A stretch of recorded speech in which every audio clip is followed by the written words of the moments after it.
In his essay Politics and the Study of Discourse, Foucault discusses the concept of pluralism in understanding different fields of study such as medicine, mathematics, economics, etc. He argues that these fields are not singular entities, but rather complex and diverse. Foucault proposes three criteria for understanding these fields. First, criteria of formation. Rather than focusing on the unity or structure of a field, what makes it unique is a set of rules governing its objects, operations, concepts, and theoretical options. Second, criteria of transformation or threshold. To understand how a field evolves, we need to identify the conditions under which it emerged, how it changed internally, new rules came into effect. Third is criteria of correlation. Each field exists within a network of relations with other disciplines and societal contexts, and its autonomy can be understood by analyzing these relationships. These criteria help move away from a totalizing view of history and instead focus on the diversity and relationships among different scientific fields. They also help understand the unique historical trajectories and transformation of each field. Foucault is not inclined towards singular, all-encompassing form. Instead, he focuses on understanding various ensembles of discourse, characterizing them and delineating the rules, transformations, thresholds, and remnants within them. His approach is pluralistic, as he aims to add to the plurality of distinguishable systems. Foucault's emphasis on discontinuity is crucial, particularly in historical and linguistic analysis. However, he does not view this discontinuity in a singular sense. Foucault is concerned with substituting the abstract concept of change with an analysis of specific transformations. This involves two main aspects. Firstly, within a particular discursive formation, identifying changes affecting its objects, operations, concepts, and theoretical options. For instance, in general grammar, changes may occur through deduction or implication, generalization, limitation, shifts between complementary objectives, transitions between alternative terms, permutations of dependencies, and exclusion or inclusion. These diverse types of changes collectively constitute the characteristic derivations of a discursive formation. Second, identifying changes that impact the discursive formations themselves involves the shifting boundaries that delineate the scope of possible objects. For instance, in the early 19th, the medical object ceased to be confined to a classification surface and instead was mapped out in the three-dimensional space of the body. The subject's new position and role within the discourse is also important. For example, in the discourse of 18th century naturalists, the subject transitioned to solely observing and noting according to a grid of perceptions and codes, no longer interpreting or deciphering. A new function of language concerning objects. Starting with Tournefort, naturalists' discourse shifted from delving into the essence of things to providing a surface for transcription, translating elements like form, number, size, and disposition in a straightforward manner. A different mode of localization and dissemination of discourse within society.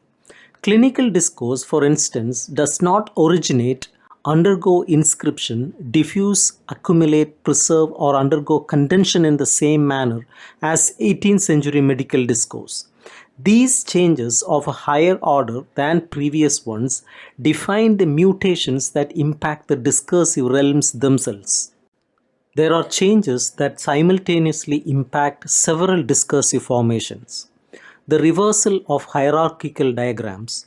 For example, during the classical period, language analysis held a prominent position, which shifted in the early 19th century to biology.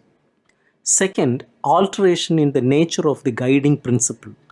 Classical grammar, serving as a general theory of science, provided an analytical tool applicable across various domains.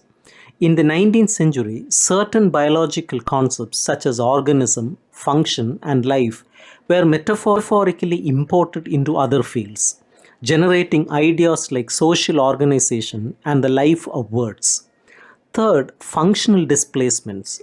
For instance, the theory of the continuity of beings, previously part of philosophical discourse in the 18th century, was adopted by scientific discourse in the 19th century.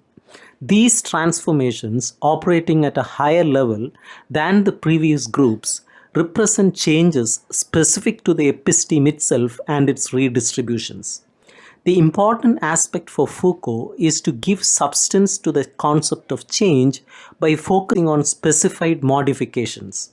Rather than merely listing innovations, the history of ideas or sciences should involve descriptive analysis of the diverse transformations that occur. It is essential to avoid conflating this analysis with psychological diagnosis. While it is valid to inquire about the experiences and attributes of individuals whose work displays certain modifications, Foucault's aim is to describe the field of possibilities, operational forms, and types of transformation characterizing their discursive practice. Foucault emphasizes that discoursing subjects are integral to the discursive field. They occupy specific positions and functions within it. Discourse is not a space where subjectivity intrudes, rather it is a realm of differentiated subject positions and functions. Foucault aims to define the interplay of dependencies between these transformations, intra-discursive dependencies within a single formation, interdiscursive dependencies between different formations such as correlations studied in previous works, extra-discursive dependencies between discursive formations, and changes outside of discourse like those studied in previous works regarding medical discourse and broader socio-political changes. Rather than assigning causality, Foucault seeks to explore the complex web of correlations and dependencies. Discontinuity is not an empty to be filled with simplistic causal explanations. It is a dynamic interplay of specific transformations, each with its own conditions, rules, and impacts. History is the descriptive analysis and theory of these transformations. Regarding the term history of the mind, Foucault's is more on a history of discourse. Foucault is not analyzing language systems or formal rules, but rather the conditions and events that make statements possible. This involves understanding the singular emergence of statements, their correlation with other events, and their conditions of existence without attributing them to the consciousness or intention of speaking subjects. What Foucault is engaged in is not formalization or exegesis, but rather an archaeology, specifically the description of an archive. By archive, he is not referring to a collection of texts from a past epoch, but rather to the set of rules defining the boundaries and forms of what can be said, the domain of discourse and the type of discourse assigned to various domains, the boundaries and forms of conservation, including what utterances disappear or enter human memory through various means, the boundaries and forms of memory as manifested in different discursive formations, including which utterances are recognized as valid or abandoned, the boundaries and forms of reactivation, such as which discourses are retained, valued, or transformed, the boundaries and forms of appropriation, including who has access to certain discourses and how discourse is institutionalized and controlled. This context defines the identity and direction of the analysis Foucault undertakes. Foucault is not writing a history of the mind in terms of its forms or meanings, but rather analyzing discourses in their manifest appearance, transformations, and conditions of existence. Three consequences follow from this approach.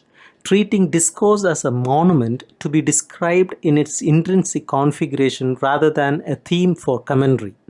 investigating the existence of discourse rather than its structural laws, relating discourse to the practical field in which it operates rather than to the thoughts or intentions of its authors. Now, regarding the request to speak of Foucault's work as introducing the diversity of systems and the play of discontinuities into the history of discourses, Foucault proposes this terminology to emphasize the complex interplay of diverse systems and discontinuities. This clarification was necessary before addressing the question about the relationship between Foucault's work and political practice. Foucault provides two types of answers. Critically evaluating the operations Foucault's discourse undertakes within its domain, particularly whether what it challenges was essential to progressive politics. Exploring how the ideas presented in Foucault's discourse can be connected with effective progressive political practice. To eliminate certain problematic oppositions, Foucault proposes the following changes listed in increasing order of significance. Instead of framing history in terms of traditions versus innovations or the living versus the dead in knowledge, Foucault suggests analyzing a field of simultaneous and successive differences. This approach focuses on the perpetual differences that define knowledge at a given time and the transformations it undergoes over time. It is essential to end the negation of discourse in its specific existence. This involves challenging the notion that discourse is merely a surface for translating mute objects or expressing individual thoughts. Discourse is not a passive medium but a dynamic entity with its own intrinsic consistency and laws. It is constituted by the difference between what could be rules of grammar and logic and what is actually said. Discourse involves regulated practices that go beyond mere representation or expression. These changes aim to shift the focus from abstract oppositions to the concrete analysis of discursive formations and their historical transformations. To address the uncertainties surrounding disciplines such as the history of ideas, sciences, thought, and knowledge, Foucault proposes the following changes. Instead of struggling to demarcate boundaries between different historical domains, such as the history of sciences and the history of opinions, we should focus on analyzing discourse itself.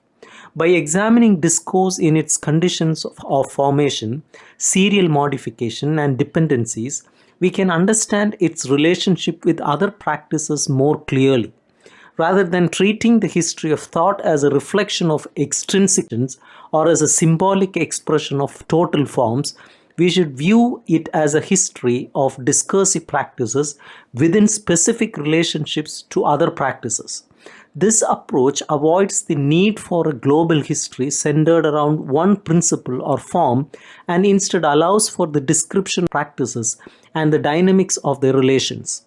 These critical operations aim to question traditional methods of historical analysis and to align progressive politics with a more rigorous interrogation of meaning, origin, and historical change.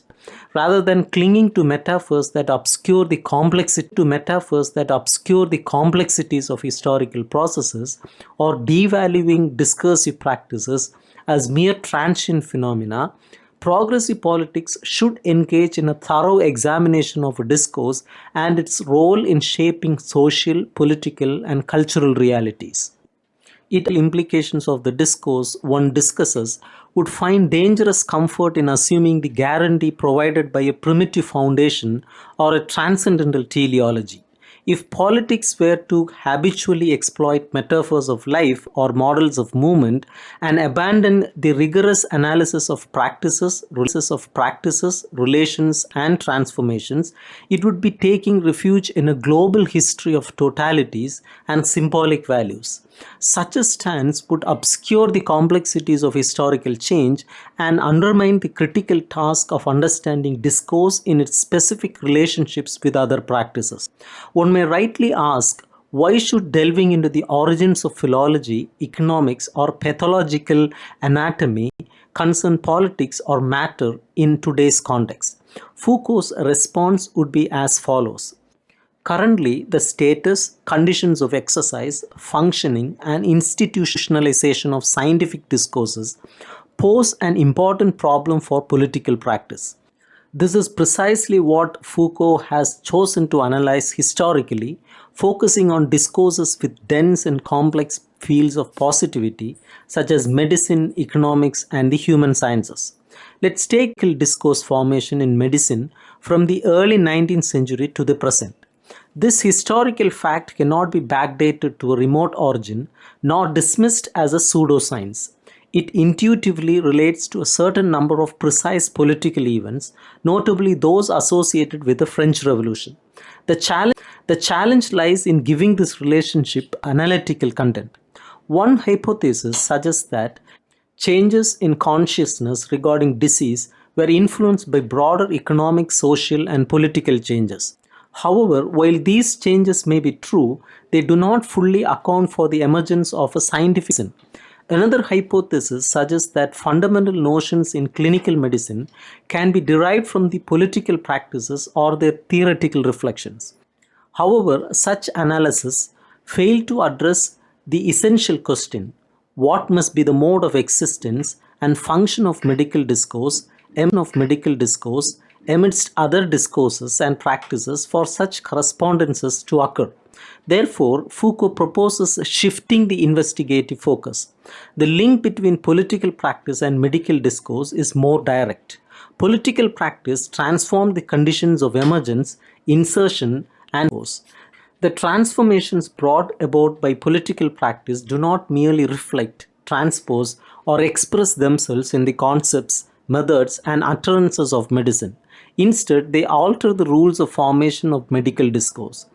Political practice does not change medical objects themselves, but rather the system that allows for the emergence of medical discourse. For example, political practice transforms the conditions under which medical discourse is formed, its methods of analysis, and the formation of its concepts.